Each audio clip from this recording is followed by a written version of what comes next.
పేల్చిన జస్ప్రీత్ బుమ్రా అన్ని టెస్టులు ఆడలేనని బీసీసీఐకి చెప్పేసిన బుమ్రా భారత జట్టును రేపు ప్రకటించిన బీసీసీఐ వచ్చే నెలలో ఇంగ్లండ్ భారత మధ్య 5 మ్యాచ్ల టెస్ట్ సిరీస్ జరగనుంది.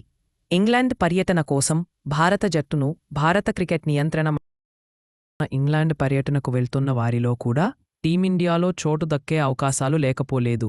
అయితే కీలక టెస్ట్ సిరీస్ ముందు స్టార్ పేసర్ జస్ప్రీత్ బుమ్రా ఓ బాంబ్ పేల్చినట్టు తెలుస్తోంది.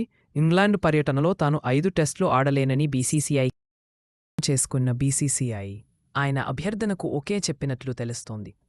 ఈ విషయంపై రేపు పూర్తి క్లారిటీ రానుంది. జస్ప్రీత్ బుమ్రా ఆస్ట్రేలియాలో 5 టెస్ట్ మ్యాచ్లు ఆడాడు. 5వ టెస్ట్ మ్యాచ్లో ఆస్ట్రేలియా తొలి ఇన్నింగ్స్లో బుమ్రా వెన్నునొప్పితో బాధపడ్డారు. ఆసీస్ చేజింగ్లో బౌలింగ్ చేయలేదు.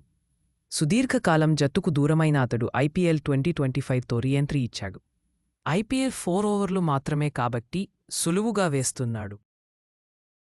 అందుకే బుమ్రా ఈ నిర్ణయం తీసుకున్నట్లు సమాచారం. బీసీసీఐ అతడికి టెస్ట్ కెప్టెన్సీ ఇవ్వడం లేదని స్పష్టమవుతుంది. టీమిండియా టెస్ట్ కెప్టెన్సీ రేసులో గిల్ ముందున్నాడు. రిషబ్ పంత్కు వైస్ కెప్టెన్సీ దక్కే అవకాశాలు ఉన్నాయి.